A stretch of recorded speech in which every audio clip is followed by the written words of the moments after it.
ખૂબ સરસ, ધન્યવાદ. જે રીતે એક બાળકમાં એનામાં મૌલિકતા આવે છે, પોતાની રીતે જે વાત મૂકી રહ્યા છે. હમણાં પહેલા બે દીકરીઓએ પણ સરસ મજાની પોતાના મનની વાત પર્યાવરણ, વિજ્ઞાન, ટેકનોલોજી અંગે પણ વાત કરી.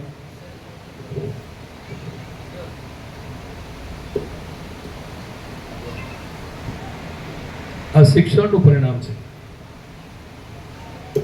સા વિદ્યા યા વિમુક્તિ, અંધકારમાંથી પ્રકાશ તરફ લઈ જનાર શિક્ષણ, એની સરસ આજે બાળકો વાત કરતા થયા છે. 17 મુકામે શાળા પ્રવેશ ઉત્સવ અને કન્યા કેળવણી મહોત્સવના ભાગરૂપે ગઈકાલથી જ આખા રાજ્યની અંદર, ગુજરાત રાજ્યમાં દરેક જિલ્લા, તાલુકા અને શાળાઓમાં રાજ્ય સરકારના પ્રતિનિધિઓ, મંત્રીઓ, માનનીય મુખ્યમંત્રી સાહેબ અને આખું વહીવટી તંત્રના જવાબદાર અધિકારીઓને મોકલીને છેવાડાના માનવી, છેવાડાના ગામડાઓમાં કોઈ પણ સમાજ, પરિવાર, વ્યક્તિ હોય એનું બાળક શિક્ષણથી વંચિત ન રહે અને નવી શિક્ષણ નીતિને ધ્યાનમાં રાખીને રાજ્ય સરકાર અને ભારત સરકારની બીજા યોજનાઓ છે, યોજનાઓના માધ્યમથી નાનકડા ભૂલકાઓને શરૂ કરીને આંગણવાડી, બાલવાડી, બાલવાટિકા, 9મું ધોરણ કે 11મા ધોરણમાં પણ કોઈ બાળક પ્રવેશથી વંચિત ન રહે એ જોવું, જાણવું, લોકો પ્રજા વચ્ચે જઈને, શાળાઓમાં જઈને આ સુવિધાઓ રાજ્ય સરકાર અને ભારત સરકારથી ત્યાં સુધી પહોંચે છે, કેમ મળે છે, કેમ કોઈ શિક્ષણથી પ્રવેશથી વંચિત ન રહે, એના ભાગરૂપે આજે અમે આપ સૌની વચ્ચે આવ્યા છીએ. ત્યારે આપણી વચ્ચે ઉપસ્થિત આપણા વિસ્તારના સન્માનની ધારાસભ્ય આદરણીય ગૌતમભાઈ ચૌહાણ,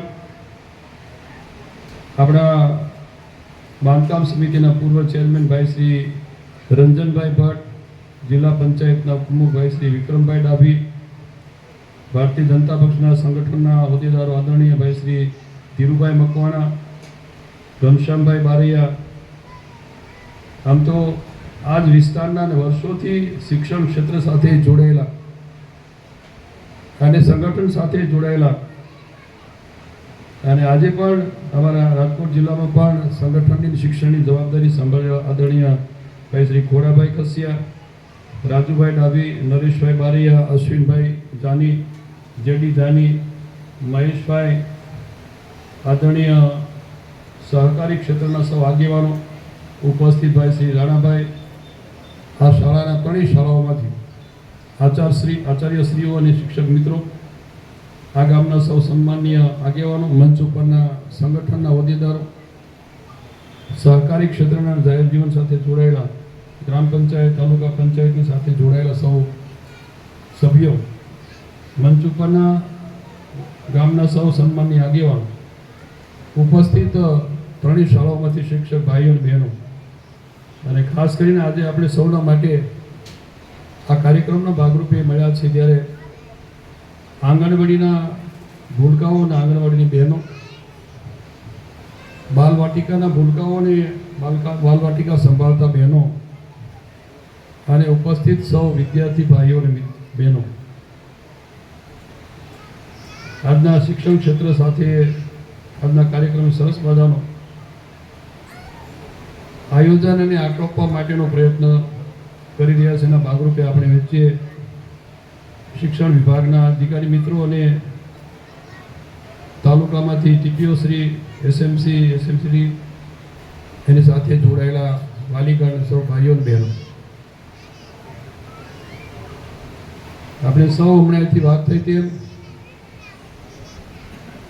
આંગણવાડીના બહેનોએ જે આપણી વચ્ચે ભૂલકાઓને લાવીને પ્રવેશ માટે તૈયાર કરીને એમની શૈલીમાં જે વાત કરી રહ્યા હતા, બાલ વાટિકાના પણ કેટલાક નાના ભૂલકાઓ આપણી વચ્ચે આવ્યા. પ્રથમ વર્ષમાં પહેલા ધોરણમાં પ્રવેશ માટે પણ જે શિક્ષક મિત્રોએ પ્રયત્ન કર્યો છે, એવા સૌ શિક્ષક મિત્રોને, એની સાથે જોડાયેલા વાલીગણ અને સૌ ભૂલકાઓને શુભેચ્છા પાઠવું છું. એક વાત તમારા ધ્યાન ઉપર એટલે મૂકવી છે કે જે રીતે દેશના પ્રધાનમંત્રી આદરણીય નરેન્દ્રભાઈ મુખ્યમંત્રી હતા ને એ વખતે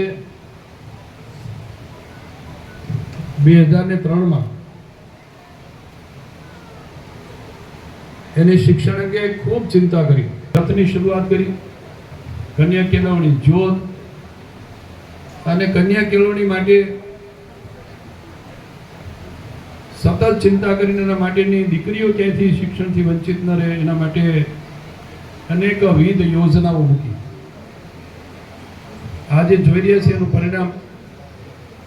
હમણાં આપણે જોયું કે આપણી દીકરીઓ અહીંયા આવીને સરસ મજાની વાત કરી શકતા હોય,